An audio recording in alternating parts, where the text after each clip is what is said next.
Hey, what's up, everybody, and welcome back to the Grace Pathway Podcast. I'm Matt Roberts. I'm your host, and we got another story in store for you today, and I'm excited because this one is special. But before we get into the story, as always, be sure to like, subscribe, share, comment. We just want to know what God's doing in and through this platform, and make sure you subscribe because we're always trying to upload new content. You'll be the first to know when something new comes your way, but man, I'm going to jump in because today I've invited special guest Levi Durrell to come to the pod, bro. Welcome. Sure. Thank you. Welcome. You flew all the way to Redding, California for this. Yep, just for this. Yep. No other reason, and I'm great. No, bro, I appreciate you taking time while you're in town. I know time's precious. Yes, sir. Thank you. Dude, it's an absolute honor and privilege. Maybe some of you know Levi because he was the starting quarterback of Shasta College for a few years.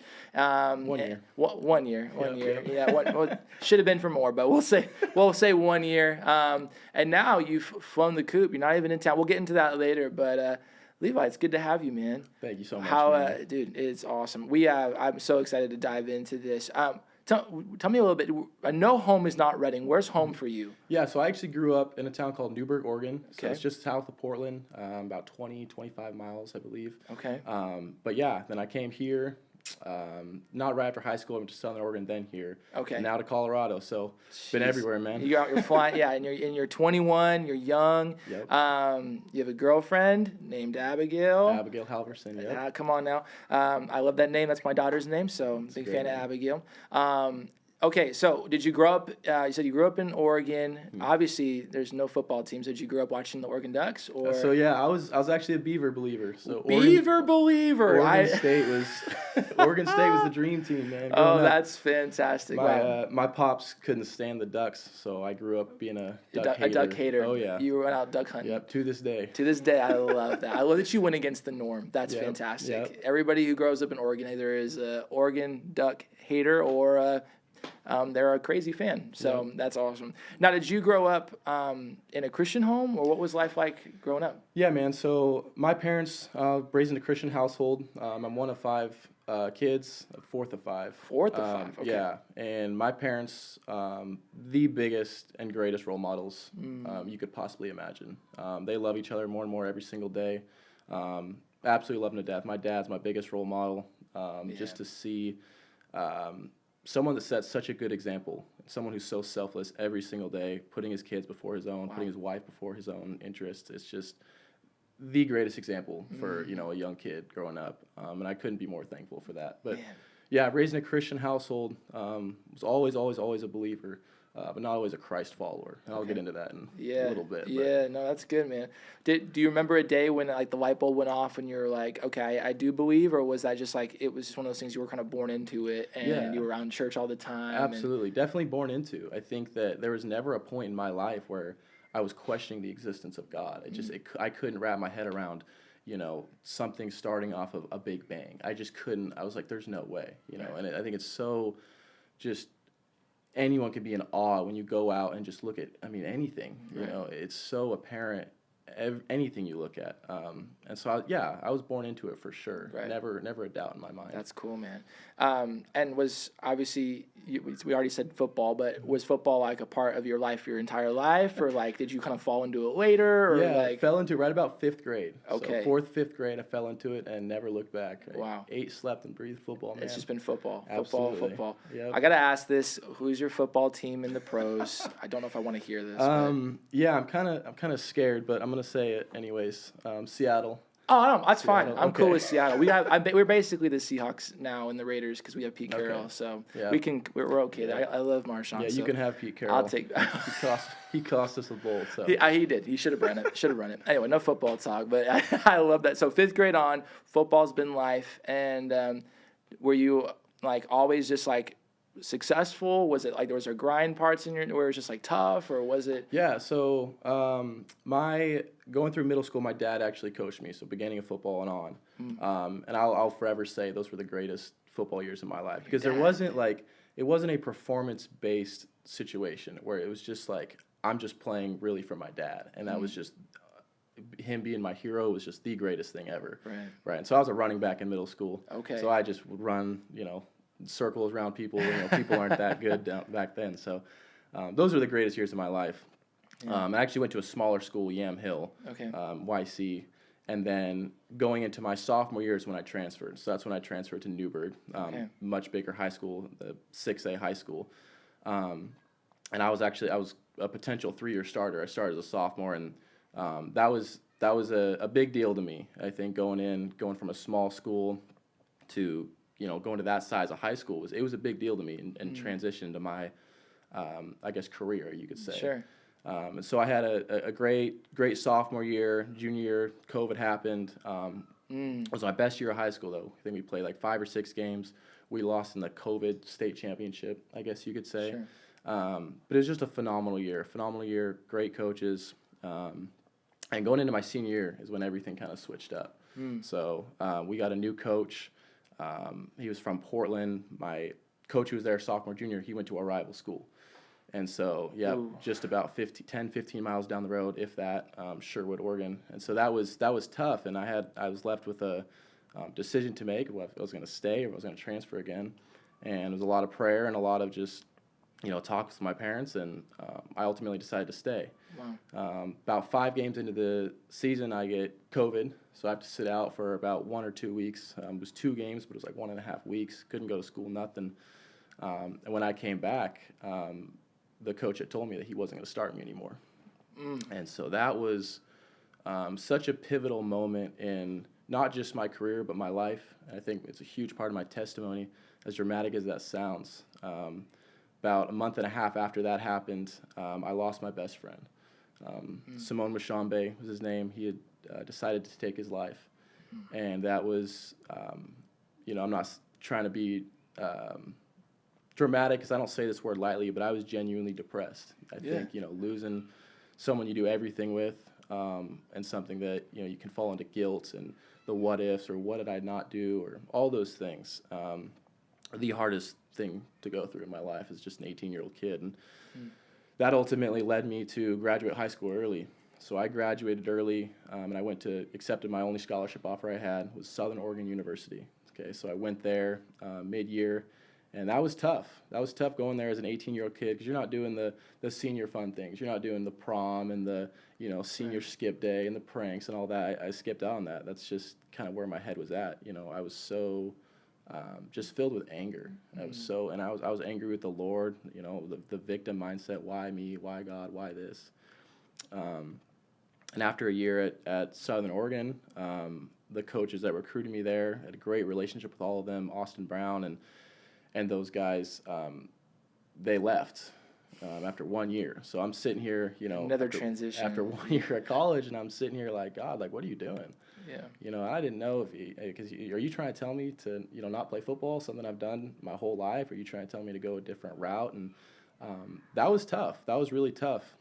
And I just, as angry as I was with him, as I was that whole year, I just prayed about it. I said, show me what you want. Show me, if you want me to play, like, make it clear to a fool like me. You know what I mean? Yeah. And I remember so clearly sitting in my house in Ashland, Oregon, praying that. And it was not even a couple days later that I got in contact with the man, Dan Lewis, offensive coordinator here at Shasta. And the rest is history. I came here. First year, I'm thinking, okay, I'm just going to be a one and done, right? I'm going to be here and get out, and I'm going to go get a full ride to some D1 school, whatever. That, you have that cocky mindset as a 19-year-old kid.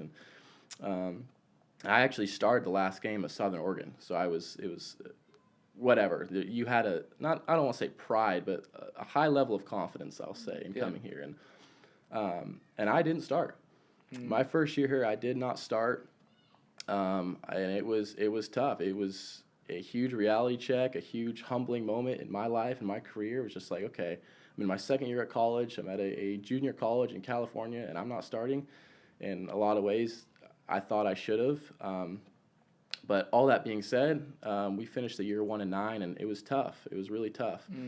And then going into the offseason is when every single thing changed. Wow. So going into that, I guess you could say winter of 23-24, everything changed in my life. I had just gotten out of a 3-year, 2.5-3-year relationship, where I prayed one of the most powerful prayers of my life, and I asked the Lord. I said, Lord, if she's not the one you have for me, then take her out of my life.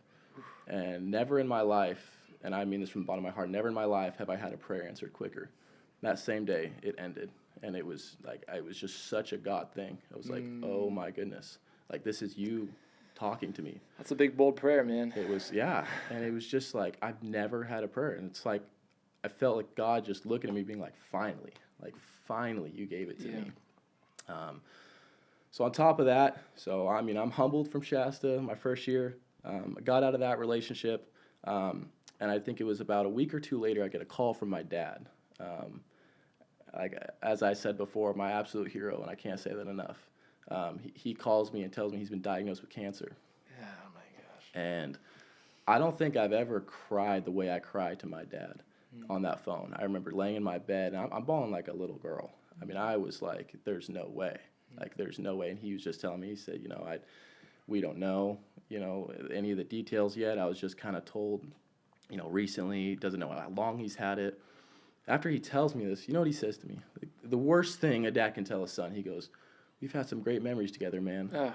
I'm like, are you freaking kidding me? Yeah, seriously. I was like, what are you saying? Not a good timely conversation. I remember I'm losing it here. I'm not a real emotional guy. I don't like to think, but I'm just losing it. I go, how could you say that, you know? And all that, you know, and again, I don't say this lightly, but I was at rock bottom. Yeah. And I remember so clearly, I was on my knees in my house, my first house on Trish Court here in Reading. I'm bawling like a little girl. I think this was about maybe a week after this phone call with my dad. And I just told the Lord, I said, I surrender.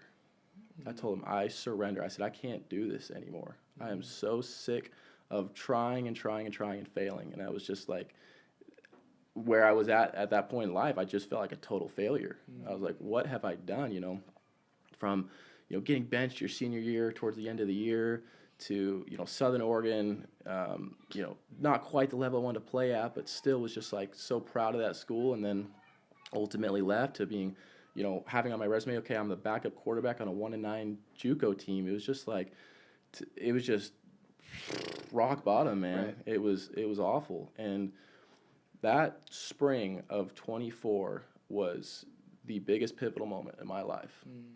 I surrendered to the Lord, and not just verbally. I mean, I made such a commitment every single day I woke up and every single day I went to bed to just surrender to Him. That was the biggest thing. Not to try and please Him, or like I tried. You know, that was such a huge thing in my football career. It was like, you know, I'm going to try and do this the right way or treat this person the right way to get something out of it. Right. That was a huge thing. It was a prosperity gospel that I believed in, that God was going to bless me with all these things if I did the right thing. And that's just not how the Lord works, I don't believe. So when I surrendered that spring, I got baptized May 17th with my best friend David Sheffer and a couple of my coaches, Coach Parker actually, and Tim Naylor. So it was just the coolest thing in my life. And going into that summer is when, you know, like I said earlier, I think the Lord just looked at me and said, finally, my son, you know, you surrendered. And that's when everything changed. One of my biggest blessings is the platform that God gave me here. I mean, God gave me a platform to not just lead men on the football field, but lead men in life. And I didn't take that lightly. I thought it was just the coolest thing that I could go just one-on-one with these guys and have such deep just conversations about, you know, their faith and just fellowship with these guys, and that they would go to me with these questions and all these different stuff that it's like, you know, I'm not qualified for this. I'm not, like, I'm a sinner just like you. And it's like, guys just looked at me with such a profound amount of respect. And that was just something that the Lord just gave me, I think. On top of that, man, you know, Abigail Halverson gave me the love of my life. And it's just like how we met is the most God thing ever. Her grandpa actually got us together. I was working at Jersey Mike's, and so he was a regular, and so he'd always talk about his daughter every day, like, you know, you got to meet her. I need you to meet her. You got to meet her. She's Shout out to Jersey Mike's, the matchmaker heaven right there. Absolutely. That's awesome. It was just the coolest thing. I had a great relationship before I even met her. Right. And it was just the coolest thing. And to see, or I guess to meet someone like that who's just so, in my eyes, perfect in every way, you know, how God just made her. It's just like, I'm in awe, man. I'm so in love with her, and it's just the coolest thing, and I thank God for her every single day.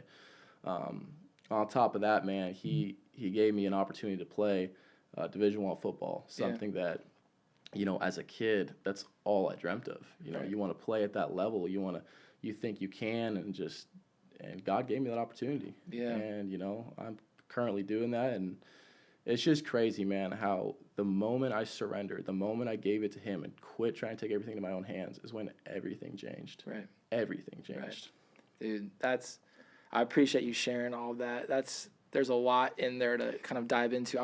Because I met you during, it was like right after summer, probably like beginning of the fall of 24. Mm-hmm. And I remember you were in the middle of football season. You were going to the house with JK and everybody, mm-hmm. and which we loved the house, by the way. The house is awesome. And I'm excited about what the house is doing moving forward. And I remember when I met you, that you started coming to Pathway. Yes, sir. What brought you to Pathway? Yeah, so I actually, when I first came out here, that summer of 20, I guess, was it 24? No, 23? Yeah, 23. Mm-hmm. I went to Little Country Church. Yep. And so I went there for about 4 months.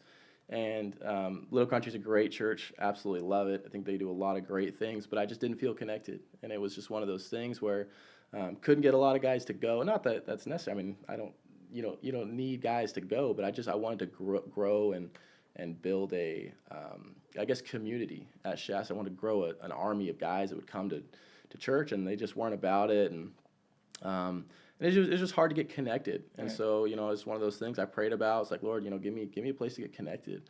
And one of my, David, one of my best friends, we tried it out and came to Pathway. Like, okay, we'll see. We sat in the top balcony, kind of away, like scoping things out. Yeah, exactly.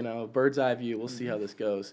And I remember just being so touched by the Holy Spirit. Of course, Bill was talking, and I just remember every word he said. I was just like a sponge, and it's like, I've never had that my whole life.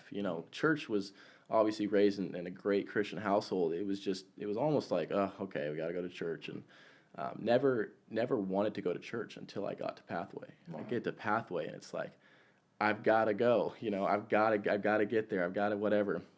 And on top of that, we just built an army of guys that came and built such a core group, and it was just the coolest thing. So.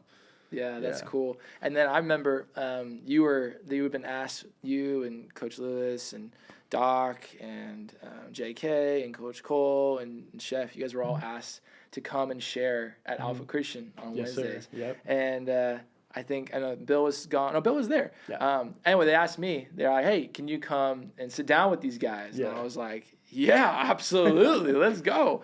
And I remember that you had a boot on. I did. It's like you go from having this amazing summer, getting baptized, all of this, you're playing in football, and did you break your foot? I did. I broke my foot week 5. And you kept playing. I did. Yeah, I did. It was maybe not the smartest thing, but it's what I felt led to do. So there was a way. It's just the coolest thing. Doc, Coach Jenkinson is a doctor, and so it was just at Shasta Orthopedics. It was just the coolest thing because, I'm getting told my foot was broken and that the season was over, and I'm sitting here like, what can we do? Like, there's no way. And we're week 5, I think, or we were 2-2 or 3-2, something like that. And I was like, I can't end here. Lord's got bigger plans here. And so we're just talking about it. Because the foot doctor actually came in, which wasn't Jenkinson, and told me, like, you're done. You might have to get surgery. This thing's completely broken in half. I'm going to have to get it removed, that kind of thing. And I'm sitting here like, okay, well, I only got, 4 or 5 more weeks. What can we do? And I was able to get it shot up before every game and at halftime of every game. And Lord got me through. So got you through. Yes, sir. And you were always in a boot. Yep. But one of the things when I was interviewing in front of Alpha that I loved is I saw, like, I could see, and I know for myself, if I was playing football and doing it, and it would easily become my identity. But I remember sitting there interviewing you, and one of the things that impressed me so much about you was you're like, football may take me places, but it's not everything that I am. Absolutely. And dude, I thought that was one of the coolest things as a young man to say, of going like, not only like you said, the prosperity gospel of I'm going to do these things and then hopefully get something in return, but I think what you've got, and I don't want to speak for you, but I started to hear you speak how Bill has taught us when it comes to recognizing who you are in Christ, Absolutely. recognizing your identity in Christ and the riches you have in Christ. And dude, I was like, when I heard you say, yeah, football may come and go, but my relationship with God will stay forever, I was like, this is one of the coolest guys I've ever met.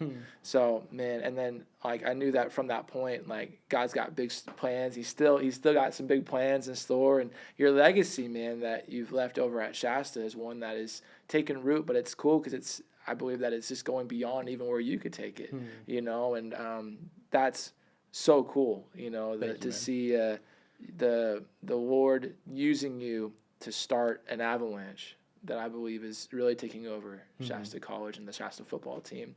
And Thank you. I appreciate that. Dude, it's been cool. We joked, we went out to lunch right before you left, and I was like, bro, we need to do this more often. He's like, yeah, I'm going to Colorado. And I was like, yeah, my heart shattered. Just because I was like, man, this guy is one of the best people I know. So like, dude, you've been in Colorado now for a few months. Yep. What's been some of the highs? What's been some of the lows? Yeah, man? For sure. I think what I tell a lot of people is I think that transition at the very beginning was insanely hard. It was insanely hard. So when I went, I was less than a month out of surgery. Right. And sorry, I'm going to interrupt you right there, but we forgot to even talk about the whole process of the Lord getting you to get into the school that you're at now, because that was like we started off, your foot was broken. No one's calling about a broken quarterback. Nope. Just real quickly, how did you end up where you are? Because that's a God thing. It is a long process. It is about a month, 2 month, I guess you'd say recruiting process, but I'll try and sum it up here. Long story short, they were very interested. I get a call from one of their GAs and then their OC, and they're just head over heels for me. And it was just like, I remember answering the first call from their OC at Jersey Mike's while I'm working, you know. I was like, I got to step out. This is, you know, Colorado number. And just lit up. You know, they're talking, I want to get you out on a visit. You know, you're our top guy, just all this stuff. And I was just lit up. I mean, lit up. And they didn't know about my foot. So they were just watching film and all this stuff, and they did not know that my foot was broken. And so my offensive coordinator, Coach Lewis, Dan Lewis, was in contact with him. They were going back and forth because, I mean, if you're going to offer a quarterback a full ride, you know, you got to know a lot of stuff. I mean, they were investing a lot into you at that level. And so they were just going back and forth. And then one day they're talking about getting an official visit set up. And this was, I think, end of November. And the coach was like, yeah, you know, he's pretty free. He's got surgery, you know, this coming Friday, but other than that, he's good. And they're like, what? Like surgery? Right. They had no idea.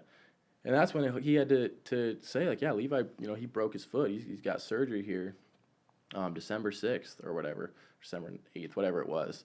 And that's when everything changed. And they were just like what? Like, we're not going to, you know, pour into this guy. And it was just this battle. And the offensive coordinator at Northern Colorado fought for me.